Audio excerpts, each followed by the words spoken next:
Hello and welcome. You're watching KYC. I'm Harsh Saita, and today we're going to try and analyze Patel Engineering the best we can.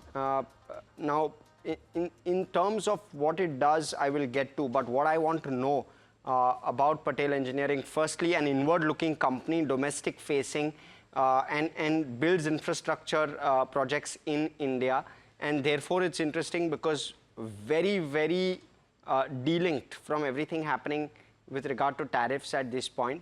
And also, you'll have some bit of larger focus with regard to domestic infra in this year versus last year, given that, of course, there was elections last year as well. So you might see that pipeline get stronger in FY26, and that's why this one may be interesting. But what's happened in the last couple of financial years is the book-to-bill has come down. My question, therefore, is winning orders the concern? They seem to be saying that whatever orders that they bid for, they tend to win around 20% of those orders. Why then is the book-to-bill coming down?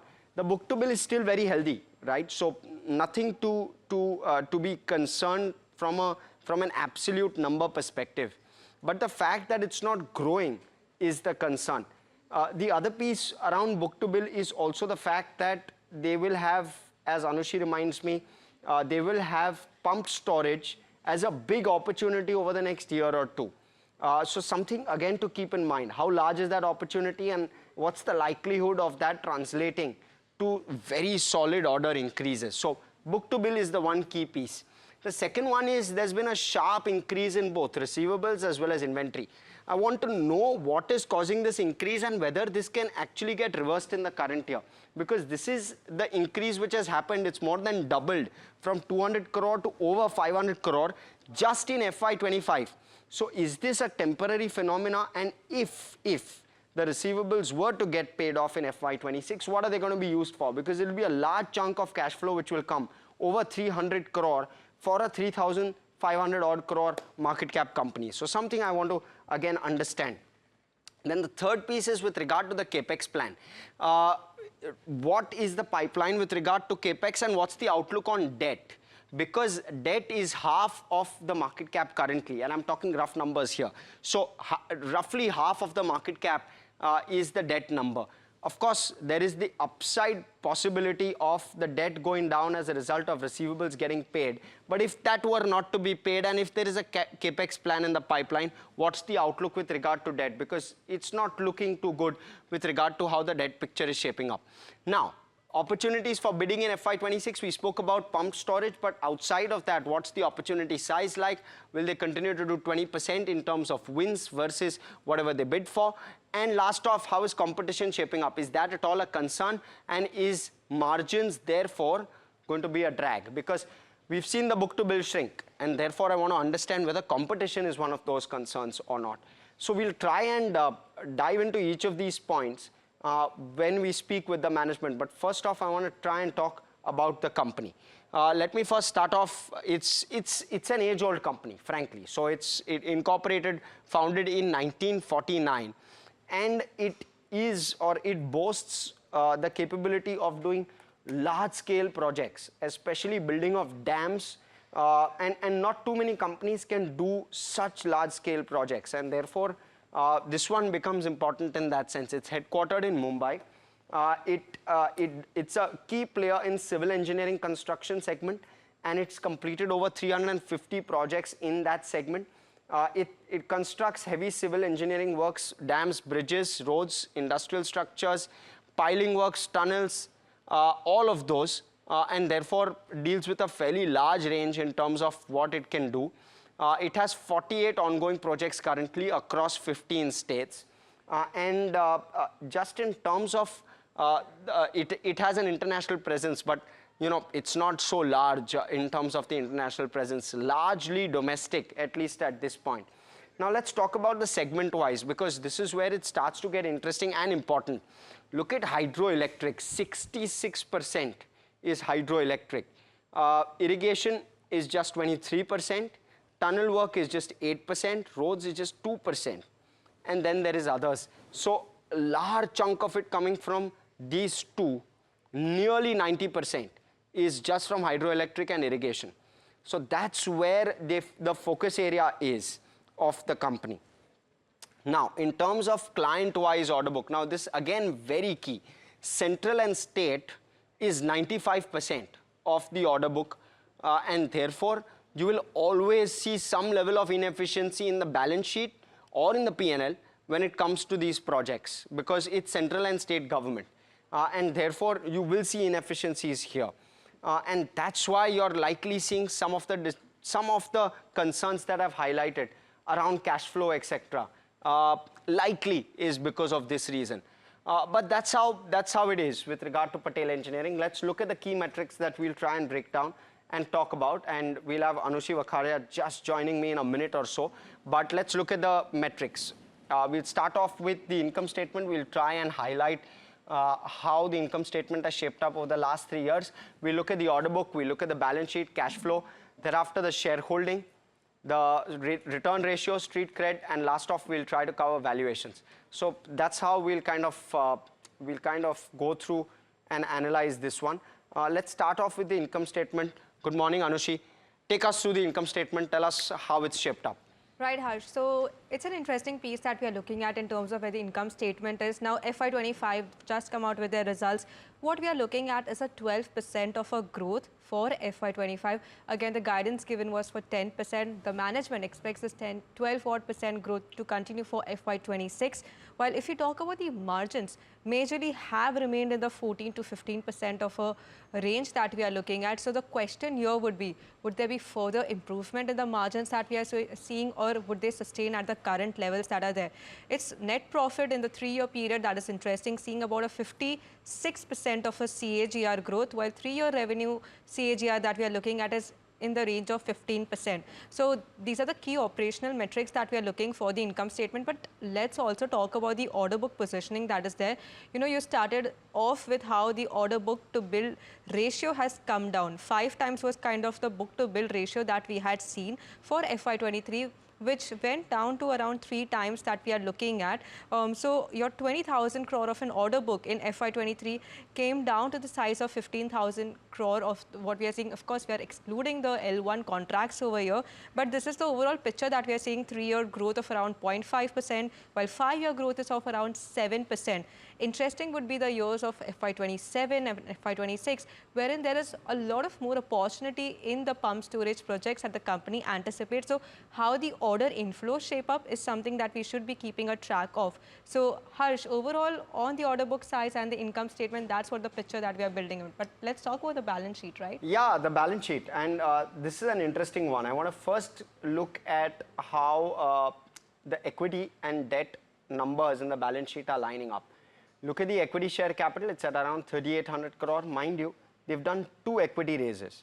One is a rights issue and the other is a QIP. The QIP has happened at 55.5 rupees per share, and there were of course a bunch of institutions which participated in that. And that happened in FY25. So you're seeing some bit of impact on the equity share capital as a result of that. The other piece is with regard to borrowing. Now the borrowing number has come down, and that's a big plus, right? From 1,900 crore, the borrowing number has come down to 1,600 crore. But it still does not lend comfort. And let me try and elaborate as to why. One, you're looking at a borrowing number which is still reflecting a debt to equity of nearly 2 times, or rather 1:2 times. Your equity is to debt is 2:1, at least at this point, nearly 2:1, right? So that's the first big piece. The second big piece is that your debt to market cap also, your market cap is also 3,500 odd crore. So debt to market cap also is 1:2.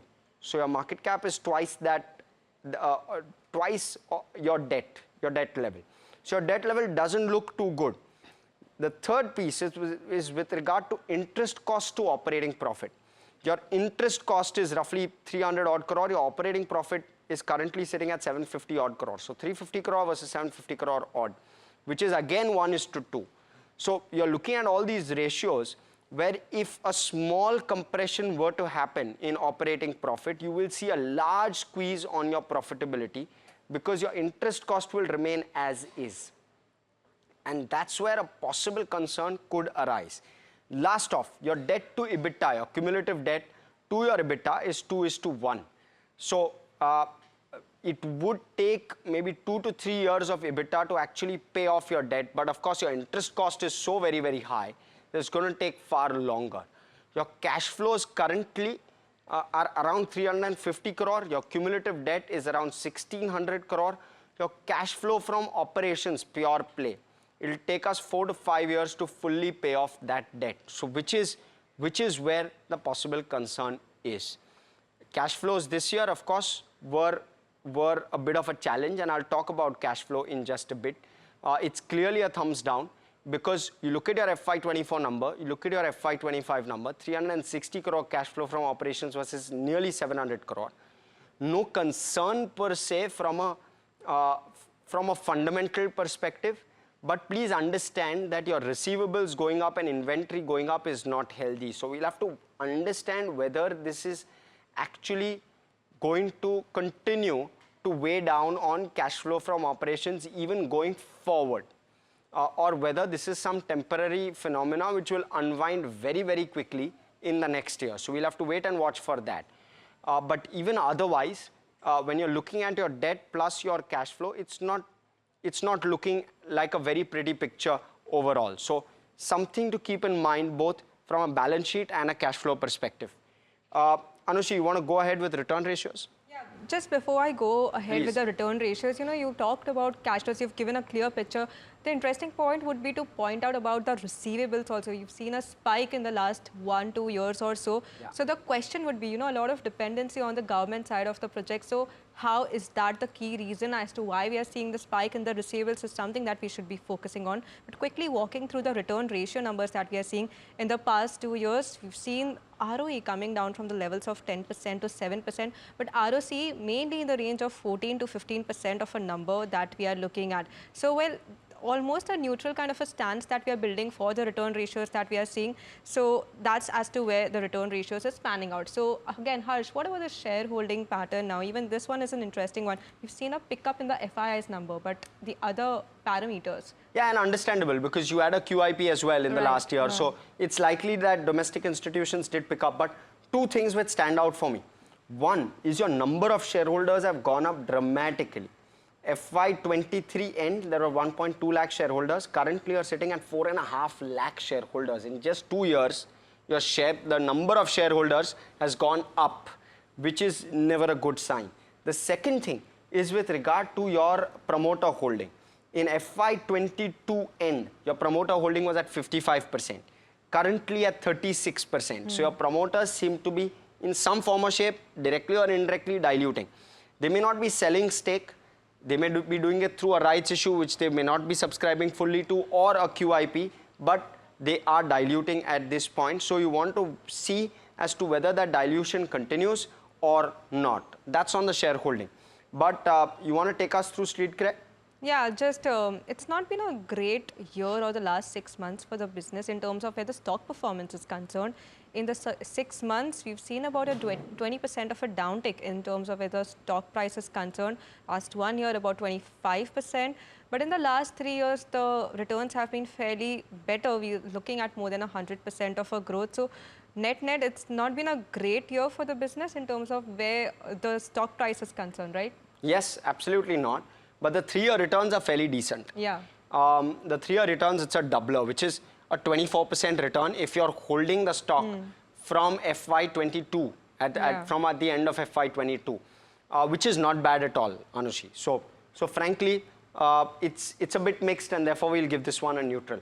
Last of valuations, you want to take that as well? Fairly in line valuations that we are seeing as compared to their peers. Now, while if you are just looking at the trailing P, now that trades at around 15 times, HG Infra, J Kumar Infra in the same picture, around 14 times of a multiple that we are looking at. So not much of a variation that we are seeing as compared to where the other peers are in the similar space, right? Yeah, absolutely. Therefore, let's try and sum it up. Let's try and look at all of our parameters and how the rating stacks up for this one. Income statement, desiring more for sure, just about a 10% growth. Order book also seen a bit of a contraction, but Could future visibility be better is really the question. Balance sheet, the debt levels still continue to be elevated. Can that change? Also, there is a cash flow concern this year from a receivables perspective. If that were to change, you could well see your balance sheet also improve. So a couple of those metrics are interlinked, and therefore you might want to keep your eye out on that. Return ratios at this point, just below mid-teens. Shareholding, whether now the promoter, which continues to hold 36%, which is decently healthy. I'm not saying it's bad in any form, but I'm saying there's been a dilution from the 55% level. Street cred, 3 years good, near term there's been pressure, and valuations largely in line with how the street, how other companies in the space are placed. So that's how it stacks up with regard to our KYC ratings. Let's quickly go across to Rahul Agarwal, who's the CFO at Patel Engineering. Rahul, first off, welcome. Good morning. I want to first start off by asking you, how has FY25 played out for you, and what's the outlook and visibility for FY26, especially from a growth perspective and a book-to-bill perspective? How do you look at it? What's the opportunity looking like? So FY25 has been a good year in terms of revenue. We have grown around 12%.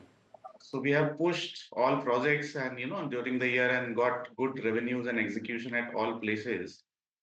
FY26 is in terms of revenue maybe a bit flattish, considering that the FY25 order inflow was sluggish due to election year. But the order inflow in FY26 and 27 looks good. So what we expect is 10 to 12,000 crores of new orders coming in this year, and maybe next year also. So FY27 onwards, we see a good growth coming in terms of revenue. Agarwal, this is Anushi joining in. Firstly, the important aspect I want to consider is the cash flows. Now, what we've seen across the sector in the construction space, there has been a spike in the receivables that we are looking at. So this is especially due to the factor being state government. So because of which we are seeing this kind of a pickup in the receivables that you're seeing. Want to get your sense on what has led to this increase in receivables that we are seeing. What's the outlook in terms of the projects that are there tied up with the state government? Just want to get your perspective on all these parameters. So, see, our revenues have gone up drastically in Q4, which has gone up by 20%. So there was some working capital, money blocked in there. So that's only a temporary thing. So we expect the cash flows coming up in FY26. So yeah, we should be back. Rahul, your book-to-bill is still quite large. So why the flat revenue growth guidance for FY26?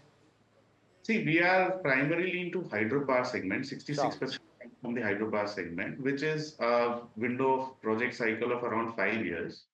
Then irrigation segment is around 3 years. And so what we have done, if you've seen last year, our book-to-bill ratio was around 4 in the previous year, and we brought it down to 3 by improving the execution cycle in this year. So continuing the same book-to-bill ratio with 15,000 crore order book, we should be doing around the similar number. Although we are L1 and we have got some projects post March 25, around 2,500 is what we have added till now. So total to order book, including that, will go to 17,500. But yeah, this new orders will take some time to mobilize because 6 to 8 months goes in mobilization. So that revenues will start kicking in the next year.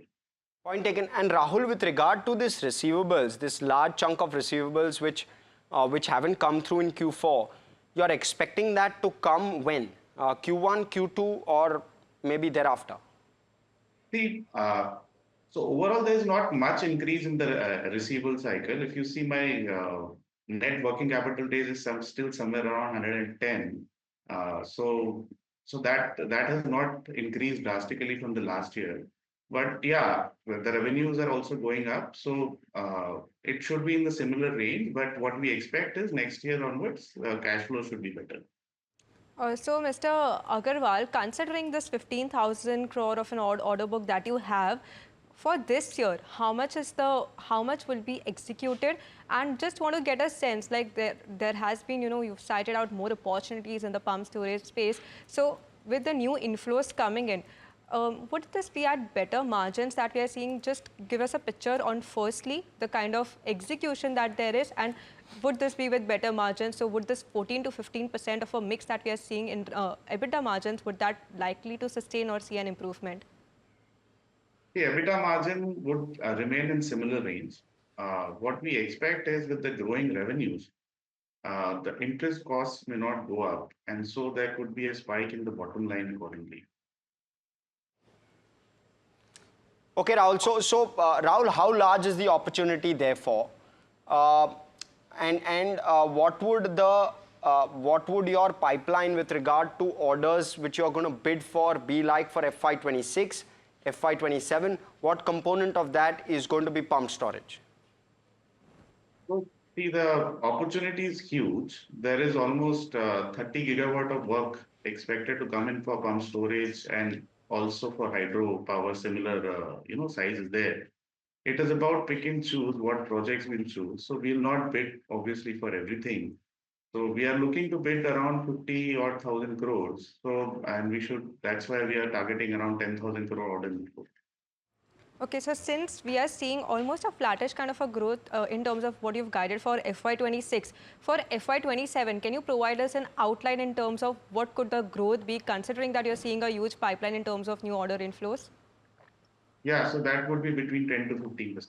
Okay, 10 to 15% with a 14 to 15% of odd margins that we are looking at, right? Right, around 14%, correct. Okay, and coming to the debt picture now the focus also has remained on the debt side of the business. We've seen a reduction from the last fiscal onwards. Where do you see the debt number standing at by end of FY26?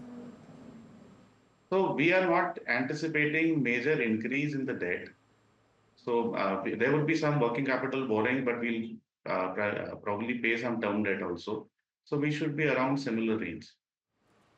Understood. What would that number be, sir? Because your revenue is largely going to be flat. Would you still require more working capital is what I'm trying to understand. So working capital may be needed only if the new order inflows are there for mobilization. Sure. We expect the debt to be at what, similar levels what we have today. Okay, point taken.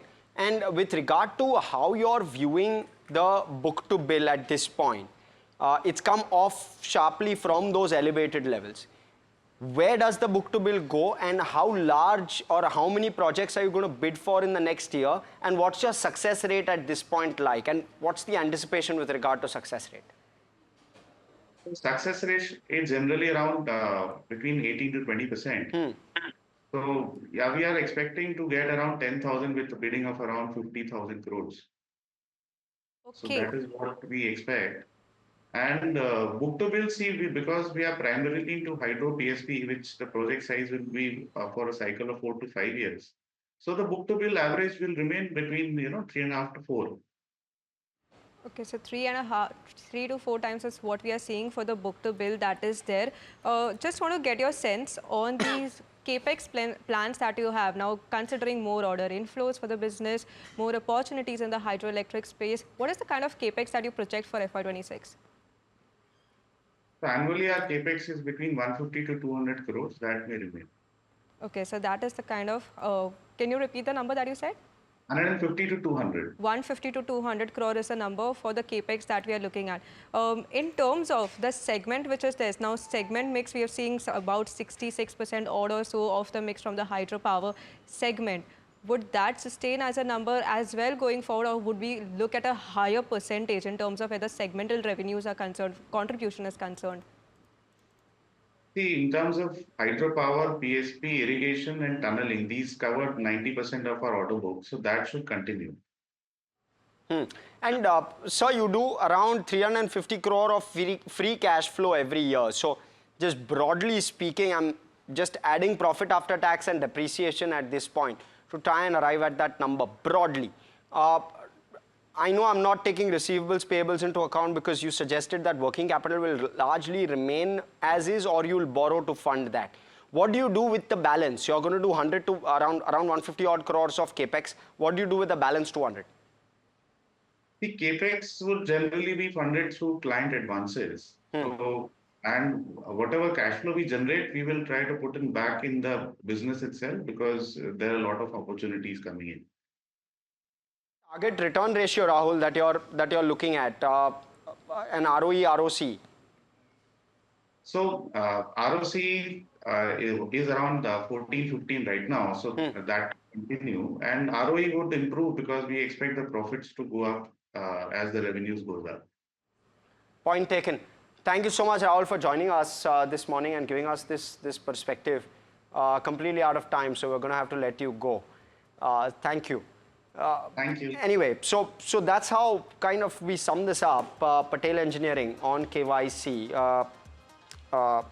With that, from Anushi, myself, everyone who puts the show together, thanks so much for watching. Stay tuned to NDTV Profit. More action on the other side.